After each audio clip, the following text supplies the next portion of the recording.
Radio Split Ranch.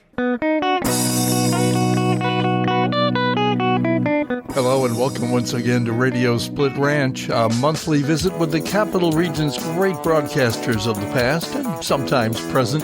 I'm Warren Garling when I'm not on the radio.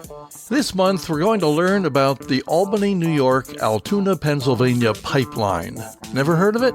Well, there's one TV station in the market that's used this talent link very successfully over the last 50 years. You'll learn all about it from the veteran sportscaster who marks his 40th anniversary with WNYT TV this summer.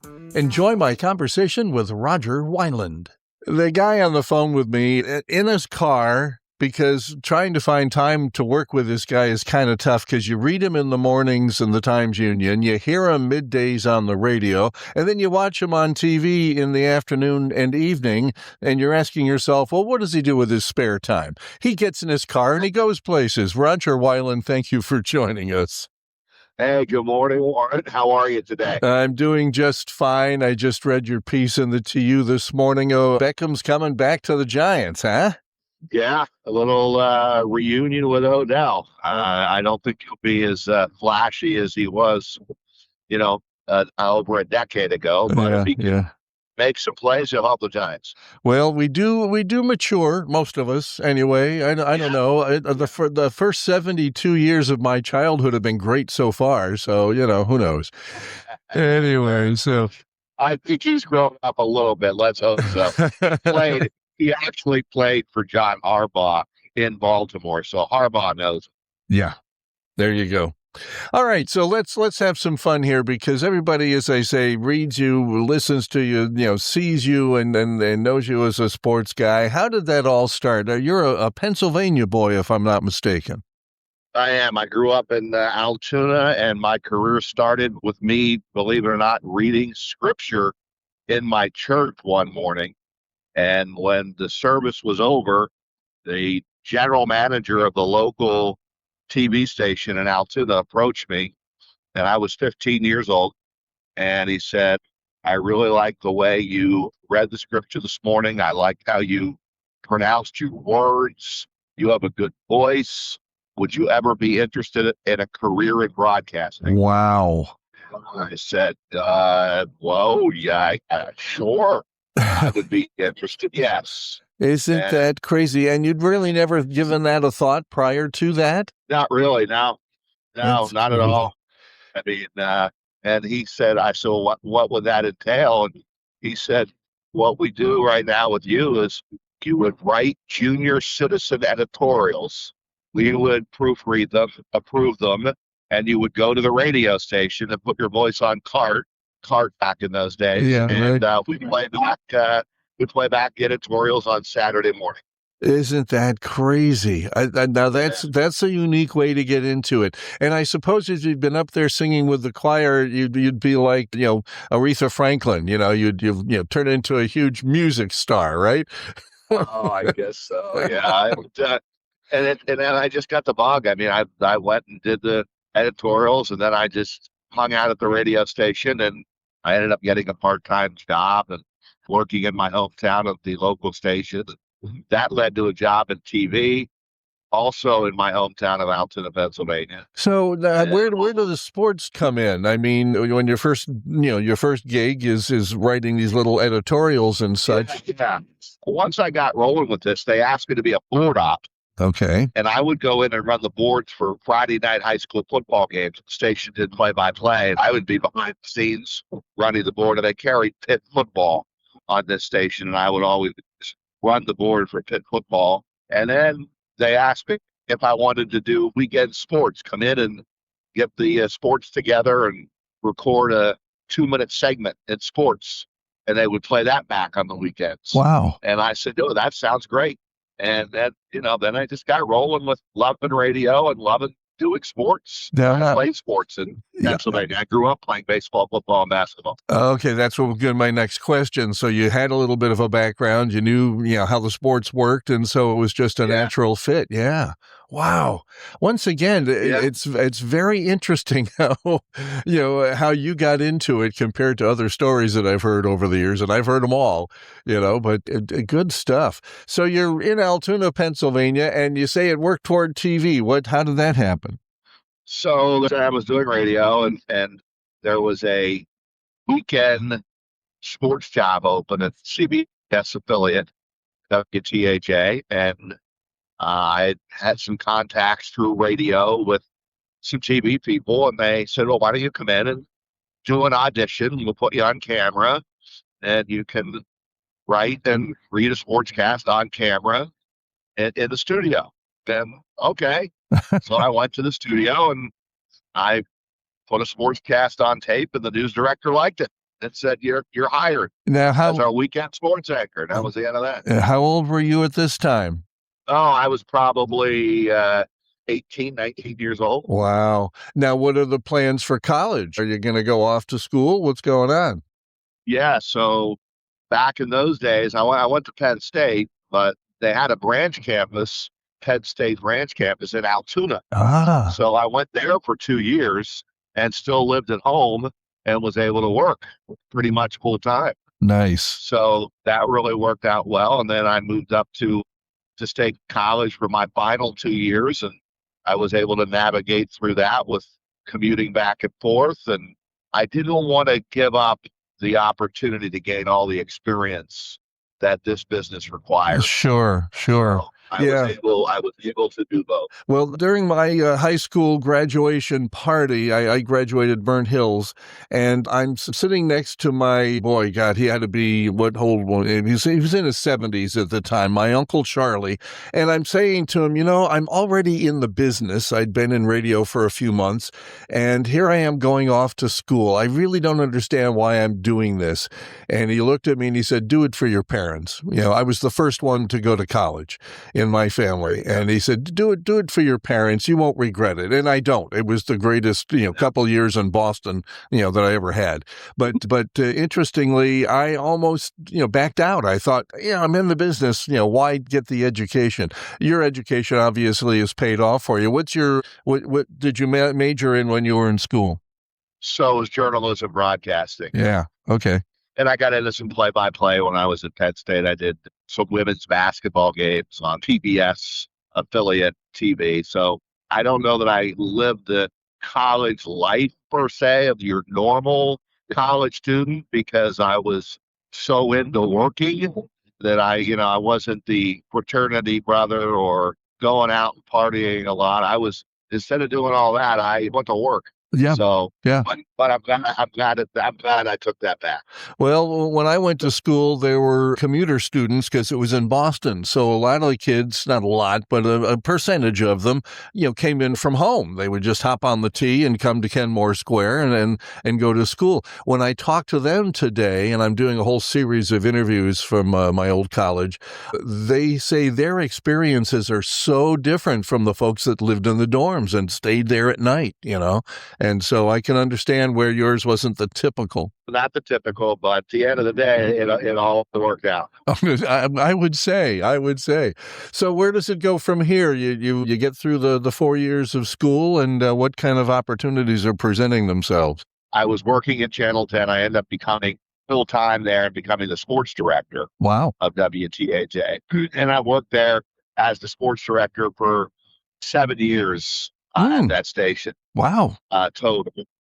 And then there was a reporter that I worked with in Altoona named Phil Bailey, and he moved up to Albany. Yeah. You might know Phil. I don't know him personally. I hope to someday. He's quite the character. Yeah, he is. And so I worked with Phil at the station in Altoona, and he called me one day and said, "Hey, we have a weekend sports opening at WNYT. It's a pretty good station. It's a nice area. It's a pretty good jump from Altoona to Albany in terms of market size. Yeah. And I think you'll be a great fit here, and I think you should apply for the job." So I put together a resume tape and sent my resume to WNYT in the summer of 1986, and they flew me up for an interview. I stayed at the Desmond Hotel and hung out for a couple of days. worked with Bob McNamara, the sports director at the time, and got a tour of the station, had my interview. Then a couple, 3 days later, after I got back to Altoona, they called and offered me the job. I accepted it. The rest is history. I will have been at WNYT for 40 years, August the 14th. Yeah, I'm sitting here thinking, I wonder if you would have felt the same way about Albany if they put you up at the Holiday Inn. The Desmond, It was nice. the Desmond is pretty nice. It's probably one of our premier hotels here in the market. Yeah. But that's great. That's not bad digs to be recruited. And you think about, by this time you're going on 10 years of experience. Starting at the age of 15, right? Yes, absolutely. I had a lot of experience when I arrived here, and that certainly helped me. And then I had, my radio experience opened the door here for me to get into radio in Albany as well, and doing sports talk, which I'm still doing today. Right. We'll talk about that in a little bit. So you get here and you're working with Bob McNamara. What are your memories of your first few weeks here? What's going on in 1986? Well, there are a couple things. One was Saratoga racetrack. So I'm coming in August. The station's getting ready for, they're in the midst of the track season, and they got the big Travers race coming up in a couple of weeks. Now, did you have any experience with horse racing at this point?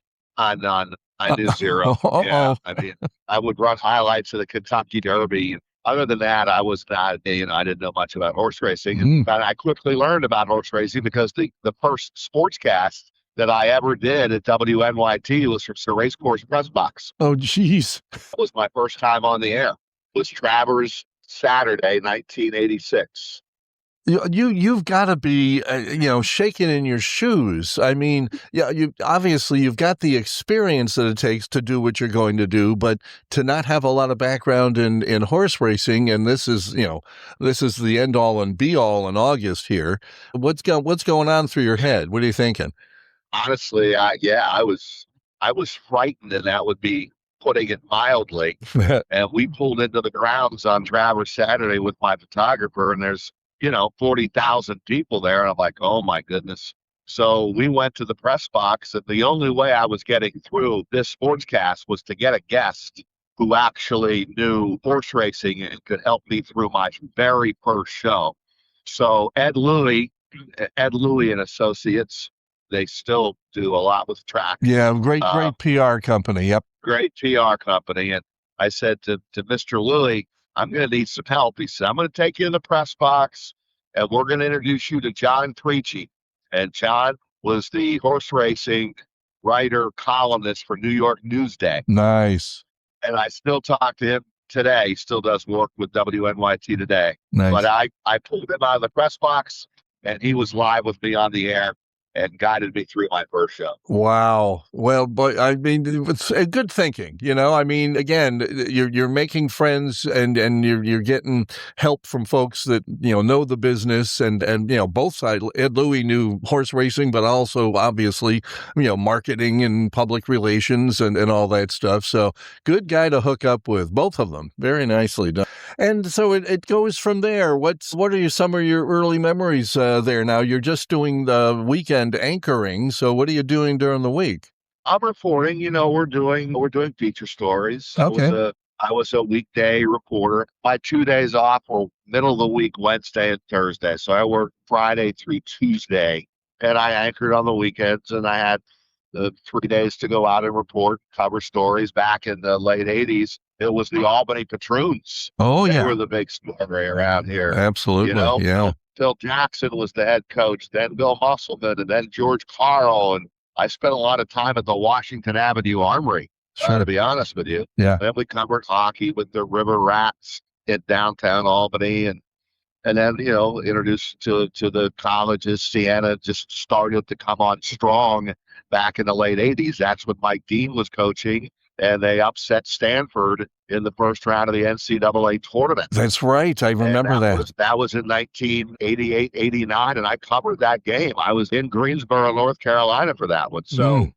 yeah, and then Siena got on the map with college basketball, and away we went. And a very good evening, everybody. I'm Roger Weiland. Welcome to Built for March inside Sienna's tournament run. And Sienna will make its first appearance in the NCAA tournament in 16 years when the 16-seeded Saints battle the number 1 overall seed Duke in the East region. First round matchup Thursday tomorrow, 2:50 at Bon Secours Wellness Arena in Greenville, South Carolina. The game will be televised nationally with the lead announcing team of Iron Eagle, Bill Raftery, Grant Hill, Tracy Wolfson on the call. I caught up with Iron Eagle this week to get his perspective on a 16 against a 1 matchup where the Saints are 27.5-point underdogs. And Mike Tyson was a very big deal when I came here. Sure. He was Iron Mike. He was a heavyweight champion of the world, and we followed his every move. Yeah. Believe me, every move. I remember doing mornings at the time, part-time on WTRY back when it was 980 AM, and I remember picking on Mike for getting picked up for,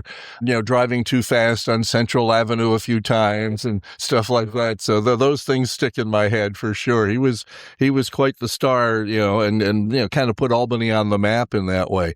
And then along comes, and this is kind of thanks to the Patroons and thanks to Sienna, along comes the Knickerbocker Arena, and we've, stepped up in venues anyway, right?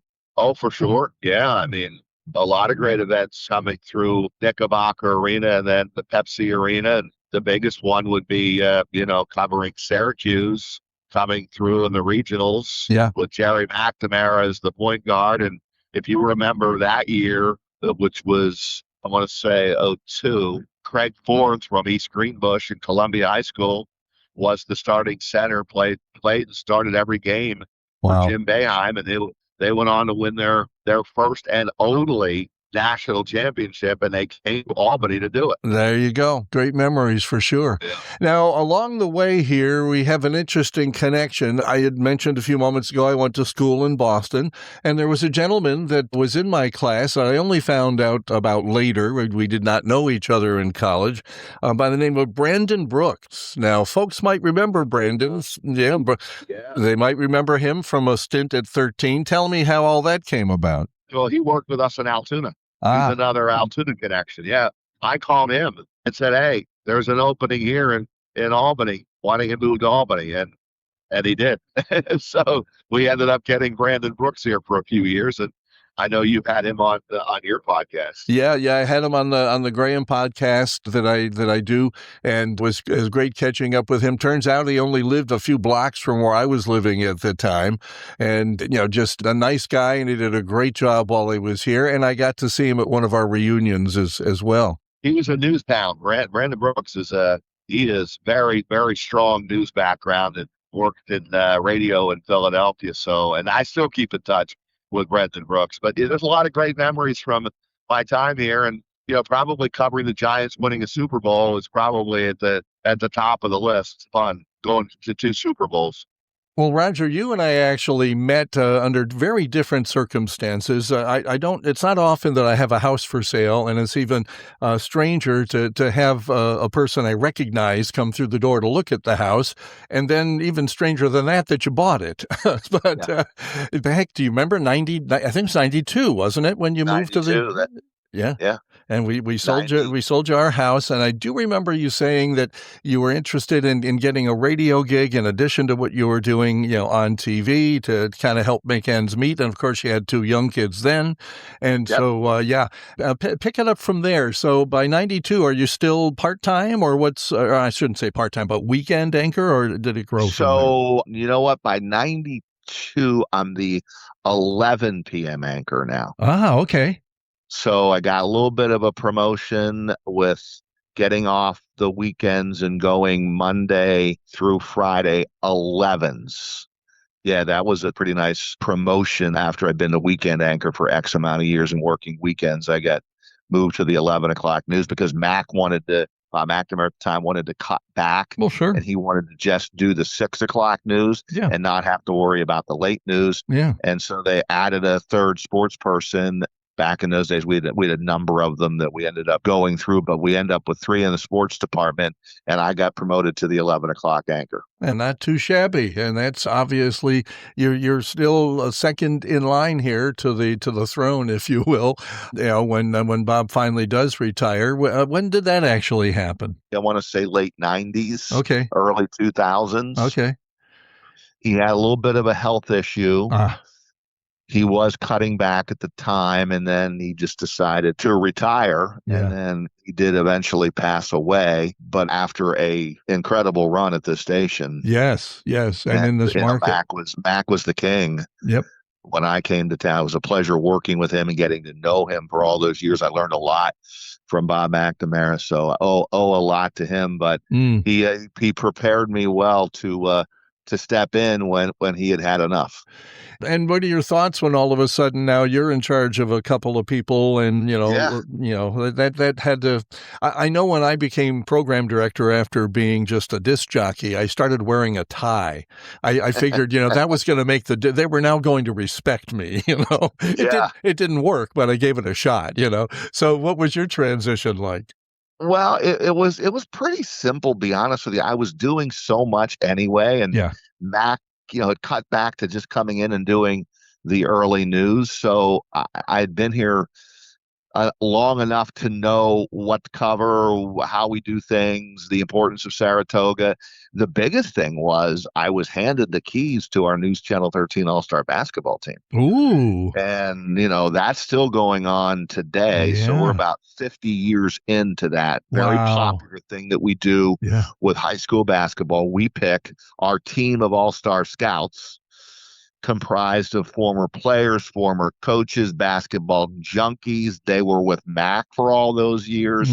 Some of them are carried over and are with me. Wow. But we picked the 10 best players in the Capital Region, boys and girls. And on Wednesdays and Thursdays after the first of the year, we start to unveil our team. Nice. Very nice. We have the number 1 pick for the boys on Wednesdays, number 1 pick on the girls on Thursdays, and then we go 2, 3, 4, 5, and we do that for 10 weeks. Nice. And we end up with the top 10 News Channel 13 All-Star basketball players, and it's become extremely popular over the years. So I was handed the keys to that. That was probably my biggest thing is, I've got to keep this tradition going at the highest of levels.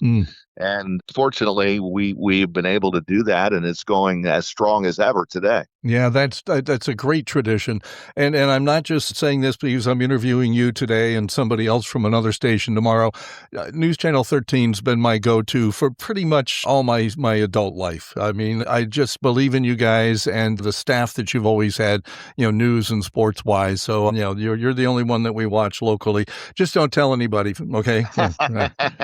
Well, hey, Warren, you help our ratings by doing that. So we appreciate that, my friend. No, my pleasure. So now let's shift gears a little bit here, because when we had that conversation so many millions of years ago at the house that you bought from us, you were looking to do some radio on the side. So tell us how that evolved. So when did I buy your house? In 92. I probably just started to dabble a little bit into radio part-time, WQBK. Okay. John Graney was the king in radio back in those days, sports-wise, sports talk.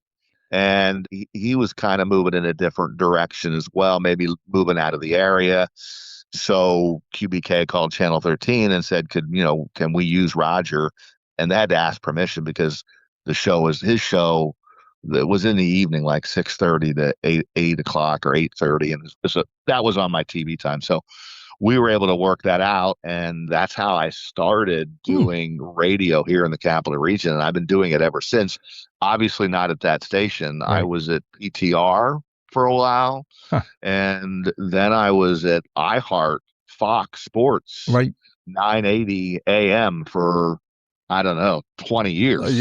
No, we would, I didn't bump into the hall too often because I was part-time and you were kind of part-time, but I knew of your presence. I knew of your presence in the building for sure. Yeah. Yep. So that was 20 years there. And then now I'm at 104.5 The Team, which is the ESPN affiliate, Town Square Media. And July will be my 11th year doing the midday show there from 10 to 1 Monday through Friday. And we're scheduled for Coach Ware tomorrow. Yep. As long as the gremlins are out of our phone system, we should be able to get Damon Ware and the rest of the guests that we couldn't squeeze in today for some technical glitches with the phones. We'll get that worked out and back up and running tomorrow. But Damon Ware, what did you, I mean, haven't lost a game. I mean, look at them. They didn't lose. No. What is our win streak at right now? I think 20. It's 20 games. Yeah. 20 straight. That the Albany Firebirds have ripped up. Total domination. And last week we were talking, was it like a week ago or 2 weeks ago when we were last talking to Coach Ware? And in the Times Union article, he says he specifically at the beginning of each season requests the hardest schedule because he wants to challenge this team and it pays off. Yeah. Circle Nashville, folks. Nashville. That's going to be the showdown. All right, let's roll into the third hour, and we'll start with without question what our lead story is in the sports world in Albany, New York, in New York City, and everywhere else. And that is Game 3 of the NBA Finals tonight at Madison Square Garden. That's next on 104.5 The Team, ESPN Radio. That's obviously got to help as well with your TV stuff, and vice versa. I mean, I'm sure you've met somebody through one media and you wind up using them on the other. Definitely gives me a vehicle to cross promote what we do as well. I can say on radio, hey, tonight I'm going to be here, or watch for this tonight on News Channel 13, and vice versa with the radio. So kind of goes hand in hand, even with the sponsorships of the show. A lot of my sponsors that I have on my radio show also sponsor News Channel 13. So that has really worked out quite nicely. Yeah, that's definitely a plus. I'm sure both the radio and TV stations appreciate. Yeah, they do. Yeah. And then how long have you been doing your little commentary in the Times Union now? That's been a while. That's probably going on 25 years. Wow. In that ballpark. And that just started with one of the sports editors way back in the day called me, and they've been through a bunch of them, but said, hey, would you be interested in for trade? I don't get paid to do that. So that's one of those things where I provide them with a little content, like 50, 60 words. And in return, they promote TV and radio under my little caption in the newspaper. Nice. So I do that every day. At some point in time, now they put the papers to bed so early. Oh, gosh, yeah. They're looking to get this in by before 6 o'clock. So I'm in a routine. I wake up in the morning, and before I leave to go to radio, I like to have my quick take done and set, so I don't get the call from the editor of the Times Union going, hey, where's your quick take for tomorrow's paper? Yeah. So. And the changes, we could do a whole podcast just on this, the changes in all three of those media in the last 45 plus years that you've been in the business are just, I mean, if anybody had said to me that many years ago, this is what it's going to look like in 2026, I would have just laughed in their face. But geez, where we have come, it's just amazing, especially, TV, how it's gotten so easy to go out and cover something, not just live, but, even sending, something back to the station now is no longer, you got to get satellite truck and all that stuff. No, they're Warren, they're called backpacks now. And they're these little backpacks, and they look like a little suitcase. Yeah. And we have like 5 or 6 of those, and we can have that many people going live in the field. I mean, it gets a little dicey with the signal and the cell area that you happen to be in. Yes. Every once in a while, that will rear its ugly head. Yeah. But for the most part, going live, we still have satellite truck, and we still have trucks, but we don't use those on a day-to-day basis anymore. Sure. We call them backpacks. Yeah. We take them, and photographer literally anywhere can drop the backpack, turn it on, and you can go live. Isn't that wild? Yeah. I just had breakfast yesterday with Brian Jackson. I believe he's come across your path a time or two over the years. Yeah. And he was saying that somebody just tried to move a couple of old remote trucks so they could mow the lawn, and neither one would start. He didn't tell me what station that was, but that's how they just sit there, Yeah. They do. They're in our garage. I'm sitting in our parking lot talking to you right now on your podcast outside of our studios and our satellite trucks are in the garage, and they don't come out too much for stories anymore. But yeah, the industry has certainly changed. But the one thing that has remained constant for TV, and I'm thankful for it, is that people still like to tune in to see the local weather, the local news, and the local sports. And that's absolutely. why predominantly, like you said, you watch News Channel 13, you're watching for local content, and that's what we provide. Yeah. I'll be very honest with you, Roger. The way the state of the union at the moment is, I usually turn off the national news. And so I'm getting most of, and the big headlines nationally will still be covered by you guys. And then they'll say, more details on the nightly news later or whatever. Right. So that's just the way it's become for me. And I imagine for quite a few others. Now, our philosophy with sports is like, if you're a Yankees fan by 11 o'clock at night, if you're a really true Yankees fan, you know the score. Yeah. You probably have seen the highlights somewhere. Right. So I'm showing you high school baseball highlights from 2 or 3 games that we covered, and talking about the Albany Firebirds and their upcoming game, or whatever's going on at UAlbany or Siena, and all the local that we cover. And now if Aaron Judge hits 3 home runs in a game, or it's the playoffs, that's a different story. Or the New York Knicks are going for a world championship in the NBA, that's different. But for the most part, we do local, and I think that's what people tune in for, and I think that's the reason TV stations are able to survive all these years. Yeah. And you know what else I want to actually thank you for, because my son's involved in it, is your coverage of lacrosse, especially college lacrosse here in the Northeast, which has become very popular. My son is the coach of the lacrosse program at City College of New York. We're very proud of him. And he's a Guilderland graduate, went to Guilderland High School. So in fact, his team was the first one to take the lacrosse team in 1998 to the sectionals. And, that hadn't happened before for Guilderland. Yeah. That is a great story you tell about your son, because lacrosse has exploded here in the capital region. It was kind of like UAlbany's men's lacrosse team under Scott Marr. I kind of felt like put them on the map back in the day with the success that his program was having. And then it has just spiraled really out of control with the high schools and how good they are and how much coverage. We're right now, as we do your podcast, we're in the middle of lacrosse season, and we give that as much attention as any other sport. Sure. No, we're really thrilled about that. He seemed to get in it at the right time. Now, there's one area we haven't touched upon in the day that isn't full enough for you. You travel with some teams and do some of the, I don't know, is it play-by-play that you're actually doing? So, my third gig. So there's TV and there's the radio. You've hit on both those. The third thing that I've been doing for 30 years is play-by-play for the University of Albany. There you go. Football and basketball, both.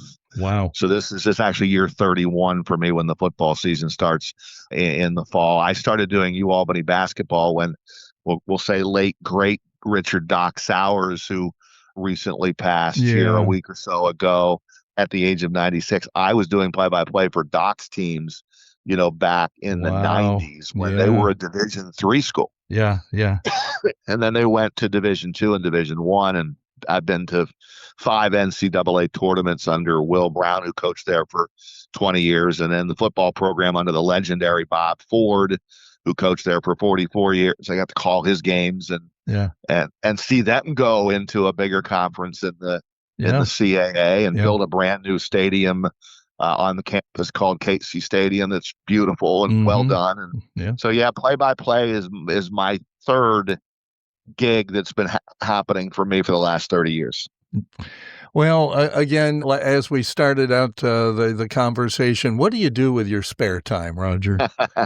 Well, you know what? I do like, my wife, Kelly, has shown an interest in playing golf. So there is a little bit of that happening this summer. Yeah. I think the two of us, if we can stand each other on the golf course, you might see us out playing 9 holes from time to time. And then I'm still my son Brady, big baseball kid growing up. Even though he's playing football in college right now, we're a baseball family. And it started in Guilderland with my older kids. Matt played at Guilderland, and then Brady started at Colony Little League. at age 5, Jeez. and now he's in college. But we played all through Little League there, and he played travel and all the way up through. But I became the president of Colony Little League about 10 years ago. Wow, And good for I'm you. still the president of Colony Baseball. And Kelly keeps wanting to know, why are you still doing this? Your son is a sophomore now at Ithaca, and he doesn't play baseball anymore. But I still do that in my spare time and enjoy watching 400 kids play baseball at Colony and being a part of that success story. That's terrific. That's terrific.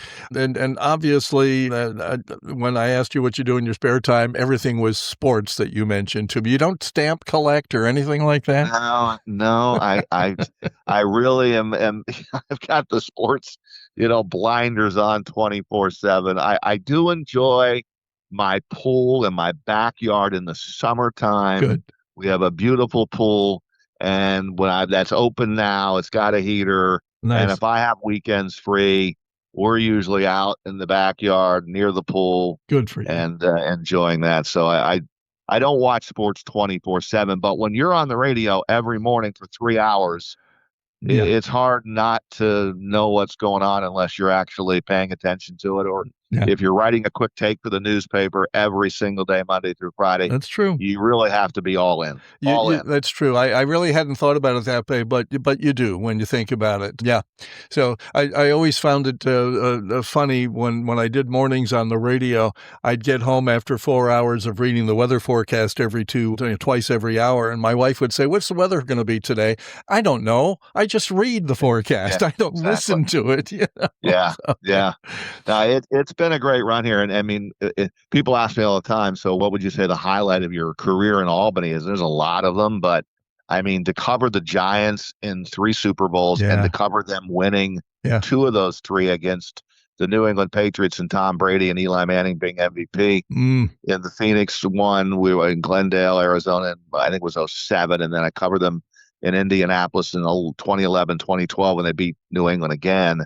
Those rank high in what I've been able to do here in the 518. And when they won in 2012, they were training here. So I knew Tom Coughlin pretty well, and was able to secure an interview with him on the field coming off the podium after they won the Super Bowl, which was really special to me. And it was only because of the relationship that we developed, because they trained at the University of Albany. Otherwise, that would never happen. Yeah. Well, Roger, I can't thank you enough for your time today. I know I've caught you between gigs, and I appreciate you finding the time to do that and working around my schedule, which as a retired guy is just crazy full. I don't know how it happens, but it does. Yeah, and your podcast has become so popular, and I hear so many good things about it. And I'm thank you. We're trying to work out a day and a time. Warren has asked me to be on the podcast, so I'm finally being able to come on this podcast, and it's been an awful lot of fun reminiscing and reminiscing about the history that you and I have together going back to when I bought your house. Yeah, there you go. Again, thanks a lot. And tell your lovely wife, if we haven't mentioned, it's Kelly Lynch, in case anybody's wondering. I think we've just called her by her. Yeah. Just tell her I'll be calling. Okay? You got it. Thanks, Warren. Take care. Radio Split Ranch. You can hear the passion in Roger's voice when he talks about his love of sports and his dedication to reporting it all these years. And I don't know about you, but I didn't hear any talk of retirement from the 65-year-old during our conversation. Here's to many more years of success, Roger. Are you ready for some more time traveling? As we approach the 5-year mark of this podcast, and I look at my list of more than 150 air checks from my 50-plus years in broadcasting, I start to wonder, will I run out of guests, air checks, or time before this journey ends?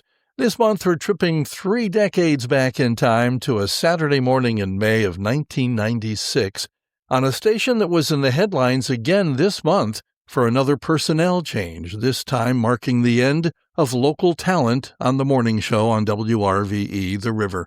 Let's go back to happier times in the industry when I spent 8 years in the Saturday morning air chair on The River, and remember, the only constant is change. Hope you'll check back with us next time. Until then, don't cry because it's over. Smile because it happened. The River, 99.5 WRVE. Some Doobie Brothers. It keeps you running. We hit all the decades there. Well, at least three of them, the last few.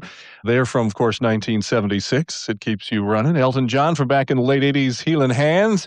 And some classic 60s from the Beatles back in the USSR from the White Album. We've got cover versions tomorrow morning on the Beatles Breakfast with Steve Chick right here starting at 8 o'clock. You'll want to be here for it on the River, 99.5 WRVE. We're glad you're here right now, 9 after 6 o'clock. My name is Chris Warren, and we're going to do this and do it right all morning long. Rock and roll without the hard edge. Here's Crosby, Stills, and Nash. Weekends were made for rock and roll, and we've got your rock and roll right here on the River, 99.5 WRVE. The River, 99.5 WRVE. Out of Tears. Mick and the Boys from Voodoo Lounge. Also heard from Bachman Turner Overdrive. Hey, you. Glad to have you along on a Saturday morning. Crosby, Stills, and Nash kicked it off with Got It Made. Gotta catch their show. It's back this year. They're touring with one of my other favorite acts, Chicago, and should be fun. We'll have more on that, of course, as it gets a little closer. How are you this Saturday morning? I'm Chris Warren. We call this the Rock and Roll Breakfast. Got a big helping of Journey coming up. Eddie Money this hour. Heart. Go back into the early 70s for some JoJo Gunn in just a few minutes, too. 23 after 6 now. The Cubs beat the Mets last night 4-2. Yankees took the White Sox 2-zip. Red Sox and Toronto game was suspended after 6 innings due to a curfew. 6-1. The Sox were leading. Figures they're leading, and they suspend the game. And since it's after 6, that's not a full game. We'll have to wait and see how they finish that one up. Spurs eliminated the Suns in the NBA playoffs. You may have heard 116-98 was the final. The Spurs winning the best of 5 series 3-1. Saturday, Chris, what more could you ask for except more great rock and roll and weather forecast just around the corner? The River. The University at Albany. Here's the Capital Region forecast from WRVE. A mostly cloudy day today. Of course, keep the headlights on. And 47 from the River. We don't play games. We play rock and roll. You're on the River, 99.5 WRVE. You're hearing the River, 99.5 WRVE. We play rock and roll without the hard edge. The River, 99.5 WRVE. I think I'm in love. No, I'm sorry. That's Eddie Money. Just kidding, Eddie. And Journey before that, Wheel in the Sky. Good stuff from Journey. On a Saturday morning, 6:35, Rock and Roll Breakfast with Chris Warren. And what are you doing tomorrow morning? Tomorrow morning be a great day to get up and take a walk, wouldn't it? First thing in the morning, just, great way to start Sunday.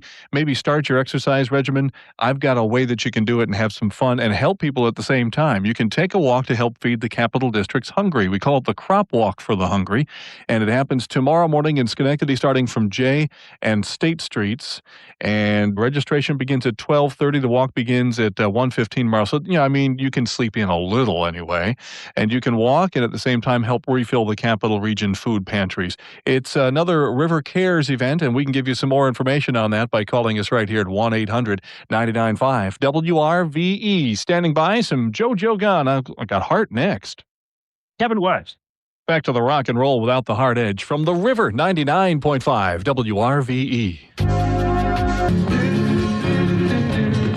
River, 99.5 WRVE down that Ventura Highway. Speaking with somebody that works out in L.A. just the other day and gave me the address and Ventura Boulevard and gave me the name of the town and gave me the zip code. And she said, I suppose I should tell you what state it's in. I said, everybody knows where Ventura Boulevard is. And it's California, last I checked. JoJo Gunn before that, Jay Ferguson singing lead on that one. Run, Run, Run, and These Dreams from Heart got us started. Just 12 before 7 o'clock. How are you on this Saturday morning? We're feeling good. Got some great music still lined up. Another hour of that kicks off in just a few minutes. How'd you like some rock and roll without the hard edge from Don Henley, Bob Seger and the Silver Bullet Band, the Jayhawks, got some Billy Joel coming up, John Lennon, and we're going to kick it off with CCR in just a few moments here. They say a good business thrives on good communication. I don't know who says that. Maybe I just made that up. But anyway, I think, if you're going to have a successful business, you got to communicate, especially between the employees and between, of course, your clientele or your customers. How about your listeners? Well, we do that here. We don't just talk at you. We like to hear back from you. We have a thing called Ask the River Manager.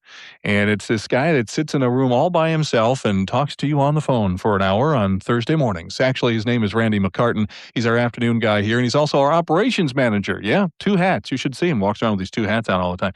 Anyway, Thursday mornings between 9 and 10, you can call our toll-free river line at 1-800-995-WRVE. And Randy will listen to what you have to say. And if you can't make it then, if that's a busy time for you, anytime, you can email us at wrve@globalone.net. So give your thoughts directly to River's afternoon guy and operations manager, Randy McCartan. We'll spell that for you. It's MC, capital CARTEN, Randy McCartan. And in case you're going to email him. And again, if not, give him a call Thursday morning. Let him know what you think of the river. And tell him that Chris Warren on Saturday mornings is a great guy, would you? Home Depot is so... Here's the WRVE forecast. Mostly foggy right now. Please drive carefully. Keep the headlights on and allow yourself a little extra time because you are going to want to drive a little slower. Foggy, very dense in spots, and 47. It's an amazing variety of rock and roll. It's the River 99.5 WRVE.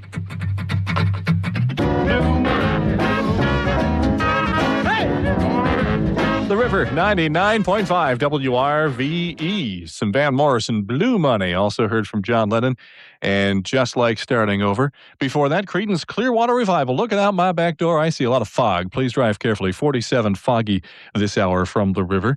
And why don't you take some of your blue money this weekend? And if it really is blue, don't really try to use it. But if you got some of the green stuff, you might want to check out what's playing at the Multiplex. Got a bunch of openings. 5 movies open this weekend. Not to say that it's a terribly exciting opening weekend, but there, hey, some of these might appeal to you. There's Pamela Sue Anderson's new movie, Barbed Wire, that's opening up. Great White Hype also opening this weekend. Last Dance, that's the one with Sharon Stone, I believe. The Craft, little witching thing going on there. And The Pallbearer, that's David Schwimmer's new movie. So those 5 opening this weekend, a little something for you to do. Head on out to maybe Crossgates. They got, the 12 screens there. So you can, one, drive up and one screen fits all or something like that. The River 99.5 WRVE. Some more rock and roll without the hard edge. Here's Billy Joel. The weekend is your time, and it's a great time for your radio station. The River 99.5 WRVE.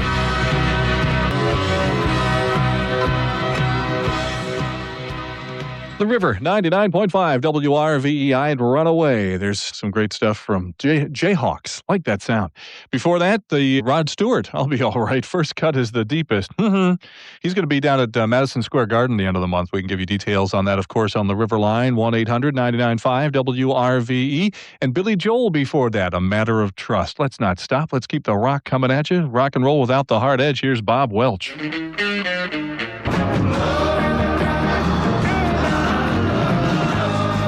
The River, 99.5 WRVE. The Kinks, Lola, Bob Welch before that, Ebony Eyes, a couple of your favorite 70s hits. The River, 99.5 WRVE. Yes, Saturday morning is underway, but you knew that already. Yes, you rolled over, you saw that it was foggy, you didn't see your shadow, and figured I can sleep till next February 2nd. Is that how that works? Well, something like that anyway. We really do want you to get up this morning, if he can spit this out. The 5th Annual Clean Air Challenge is going to be underway in just a little bit up in Clifton Park, Collins Park in Clifton Park to be exact, another River Cares event. The Clean Air Challenge is a bike or a hike, and we're going to fight air pollution at the same time. Registration starts at 8 o'clock this morning. There's a 50-mile ride that starts at 8:30, 15 and 25-mile rides at 9:30, and a 5-mile walk at 10 o'clock this morning. So you can show up anytime between 8 and 10 and get involved in this. And then there's a party from 11 till 2, and you're just going to want to go on up and bring your pledges and fight air pollution and help out at the 5th Annual Clean Air Challenge, another River Cares event from the River, 99.5 WRVE. Take us along with you. We've still got some great rock and roll to come. Mike and the Mechanic standing by. by. Some Don Henley later this hour. Bob Seger and the Silver Bullet Band coming up next. Cubs beat the Mets last night. He's trying to say 4-2. Yankees took the White Sox 2-0, and the Red Sox and Toronto game was suspended after 6 innings due to curfew. The Sox were leading 6-1 at the time, so we'll see when they finish that one up. Spurs eliminated the Suns in the NBA playoffs last night. 116-98. Won the best of 5, 3-1. There's a lot more action this weekend. Tell you about that a little later on. Been driving on. Offer valid through May 12th. Here's the Capital Region forecast from WRVE. A mostly cloudy day today with a chance it is the weekend, and it is still spring. Foggy and 47 now. This is The River, 99.5 WRVE, where we never talk over the beginning of your favorite songs. The River, 99.5 WRVE. Rock and roll without the hard edge. The River, 99.5 WRVE. There's Mike Rutherford and the Mechanics. All I Need Is a Miracle. Paul Carrick singing the lead singing there. Singing the lead singing. Boy, is he good on a Saturday morning or what? Bob Seger and the Silver Bullet Band before that. Some old-time rock and roll from an old-time rock and roller who sometimes can't speak correctly on Saturday morning. 7:36. How are you? I hope you're feeling as good as I am about the music that we've got this morning. Great stuff. Joni Mitchell standing by and Don Henley in just a moment or two. The River. And the next time you go shopping, speaking of superstars, take along Elton John. Why not? Yeah. Well, you can at least apply for a Visa card with Elton John's picture on it. And when you do, contributions go to the Elton John AIDS Foundation. What a good idea. For more information, you can call us right here at The River. We're at 1-800-995-WRVE. So, and stuff your own. Here's some more great rock and roll for Ballston Spa, Glenmont, and New Scotland this morning from The River, 99.5 WRVE. The River, 99.5 WRVE. Help Me, I Think I'm Falling, with Joni Mitchell. Don Henley before that, and The Last Worthless Evening. On a Saturday morning, Chris Warren, rock and roll breakfast, and next hour, even more great rock and roll without the hard edge. It's a River no repeat weekend. We've got great rock and roll from the Bruces, Springsteen, and Hornsby next hour. Steely Dan, Fleetwood Mac, the Beatles, and a group who wrote a protest song about a protest turned tragic 26 years ago this day. Coming up next hour on The River. Also going on wherever it may be happening this weekend. If it's great rock and roll, then you can call one number and find out where it's going to be. The hottest night spots and the great entertainment that's inside this weekend at the Rivers Live Line. That's what you call at 452-4884. There's an easy number to remember, 452-4884, the River Live Line, and it's the quickest way to find out where the Capital Region's best live entertainment is. So you want to give that a call this weekend, and you'll know exactly where to head to. I know we're heading into a forecast for kind of a cloudy weekend. Coming up next.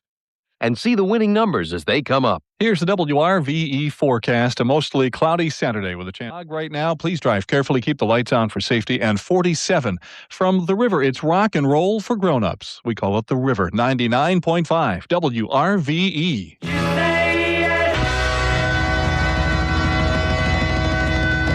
The River, 99.5 WRVE. Question 67 and 68, and I never have the answers. I never do. Chicago will be our featured artist Monday morning with Scott Matthews on the Monday morning featured artist feature that we do on Monday mornings on The River, 99.5 WRVE. Before that, we heard The River. Actually, it's called Hazard. Parenthetically, it's called The River from Richard Marx. And the Beatles started us out with Hello, Goodbye. Don't forget, tomorrow morning, we don't have to wait until Monday morning for a featured artist, because tomorrow morning we do the Beatles breakfast. Steve Chick will be in between 8 and 9, and we're going to do cover versions of your favorite Beatles songs. Tomorrow morning, you'll want to be here. The River, 99.5 WRVE. Whatever you do this weekend, take The River with you. We're portable. Keep it on 99.5 WRVE. The River, 99.5 WRVE. From Captain Fantastic and the Brown Dirt Cowboy, there's Elton John. Someone Saved My Life Tonight. Looking East before that, title track from Jackson Browne's new album. We welcome Jackson to his SPAC concert Sunday, August 4th. Should be a good one. Tickets go on sale May 18th. You know that. And before that, the song we promised you earlier from a group that wrote about a protest turned tragic. 26 years ago today, 4 students were shot dead at Kent State by, as you know, it's history, National Guard troops.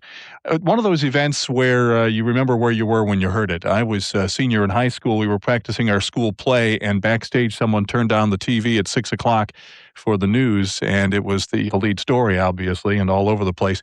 Back in those days, we didn't have, TV monitors in every room, every, classroom, and we really were kind of insulated from outside news all day while we were at school, so it was kind of shocking to us. We hadn't heard up to that point, and I just remember it like it was yesterday, and I'm sure you do as well.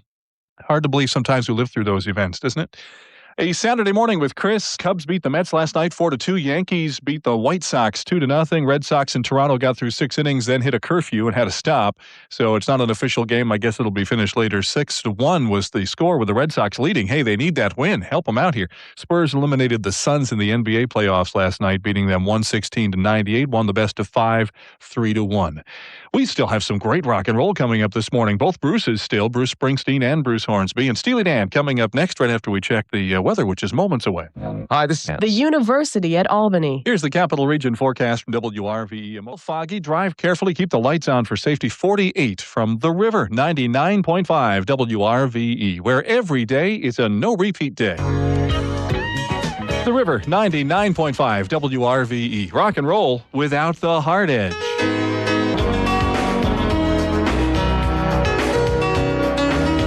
The River, 99.5 WRVE, the song that turned me into a big Bruce Hornsby fan. That was the first CD I ever bought. The Way It Is from Bruce's debut album With the Range. And before that, Steely Dan, Peg, all on the River, 99.5 WRVE, where you know that Monday through Friday mornings we have the River mini concerts here, right? Now, occasionally on the weekend we have the River mini concert weekends, but you can't miss it Monday through Friday because just before 10 o'clock each morning, Monday through Friday, the River mini concert happens with 3-song sets of your favorite artists on the River. And we got Bob Seger coming up Monday. Hey, get your pen and pencil, or pen and paper out here. We're going to give you all 5 of them. Monday's Bob Seger. It's his birthday, by the way. Carole King on Tuesday. Going to do Emerson, Lake and Palmer Wednesday. Billy Joel's birthday is Thursday, so we'll celebrate with a mini concert for him. And The Animals on Friday, since it's Eric Burden's birthday on Friday. So all that coming up with Linda Parsons just before 10 o'clock. The River mini concerts exclusively, of course, on the River, 99.5 WRVE. Well, we heard from Bruce Hornsby. That leaves Bruce Springsteen just around the corner. Prices and participation may vary. Thanks for your call from Rensselaer this morning. Here's Bruce Springsteen on the River.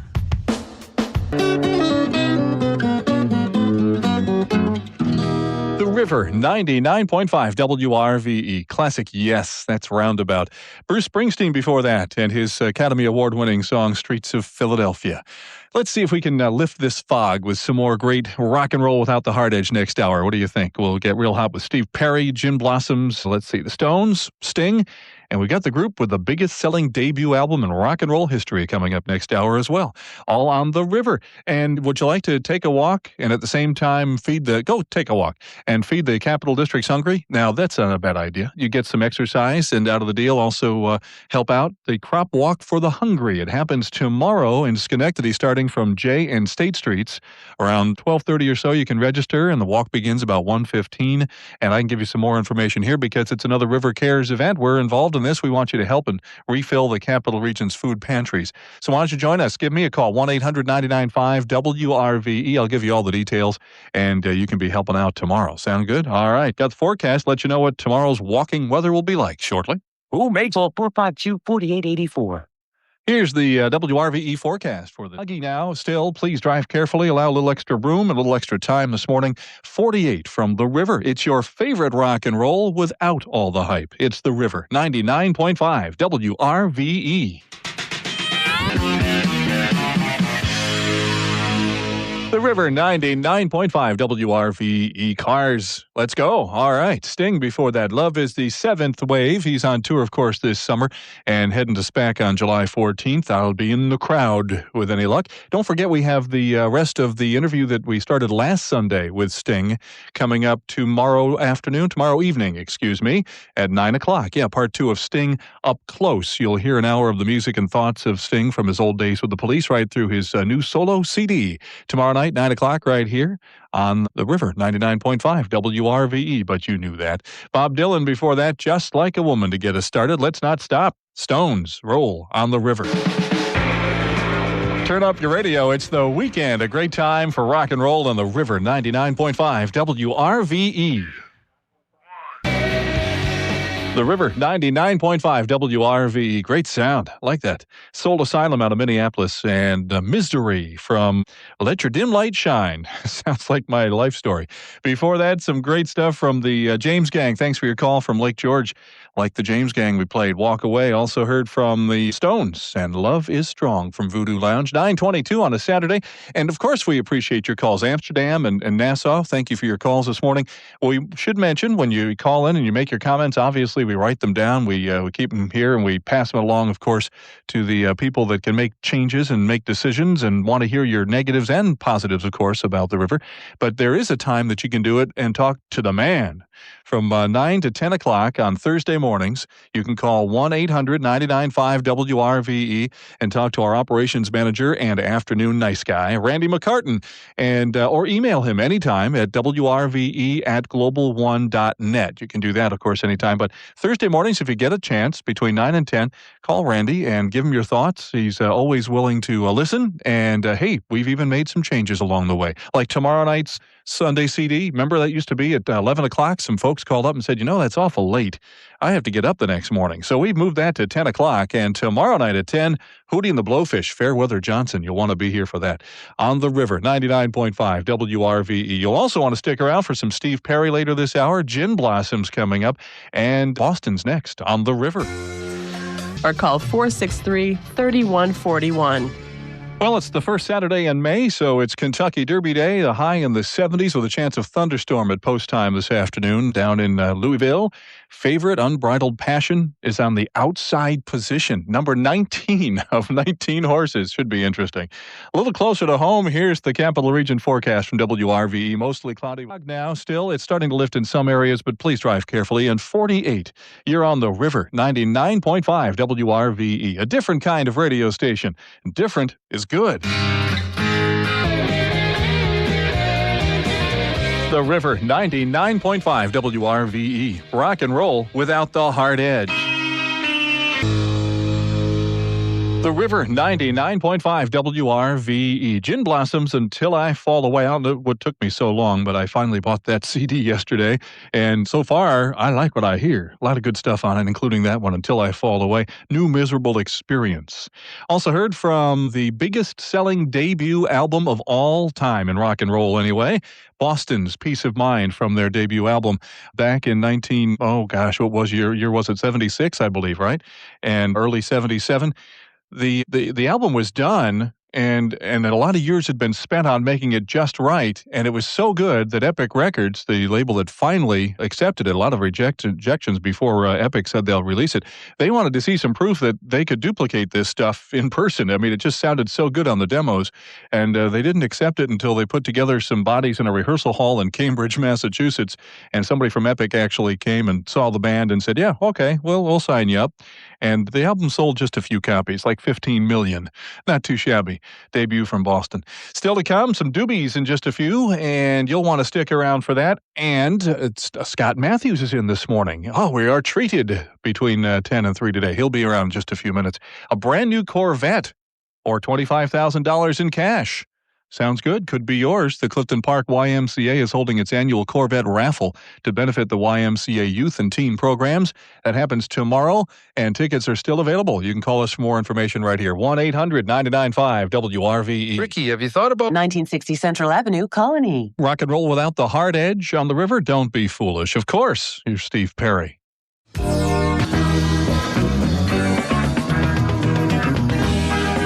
The River, 99.5 WRVE, the Doobie Brothers, and Another Park, Another Sunday. Steve Perry before that, and his Foolish Heart. A Saturday morning with Chris Warren for a few more anyway, 13 before 10 o'clock. Thanks for joining us on the Rock and Roll Breakfast. The usual host of the Rock and Roll Breakfast Monday through Friday is coming up.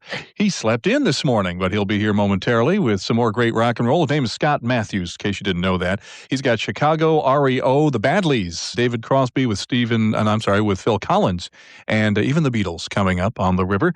And then Monday night, Sheila McGrath is here, of course, between 7 and midnight, and she does at 8 o'clock every Monday through Friday evening the the River 8 o'clock 80s thing, including special focus sessions, if you will. There'll be a special focus on the year 1988 on Monday night with great music from Little Feat, Tracy Chapman, and Eddie Money. So you're going to want to be here for all that fun. Monday night on the river with Sheila McGrath, 99.5 WRVE. Are you ready for the world's fastest amusement park ride? It's out there, or will be very shortly anyway. Who wants to go first? Raise your hand. Workers at a Southern California amusement park have completed work on what is to be the world's fastest roller coaster. The Six Flags Magic Mountain Amusement Park will take riders for a 100-mile-an-hour stomach-turning, churning ride. And it would make it the fastest on Earth as far as amusement rides are concerned. Scheduled to open next month near Valencia, California. I'm going to be out in California in June. Maybe I could arrange something here. If you never hear from me again, that's exactly what happened, right? Frostgate Mall. Just before we go marching with Sergeant Pepper, here's the WRVE forecast. A mostly cloudy Saturday with a chance of fog still and 48. We don't play games. We play rock and roll. You're on the river, 99.5 WRVE.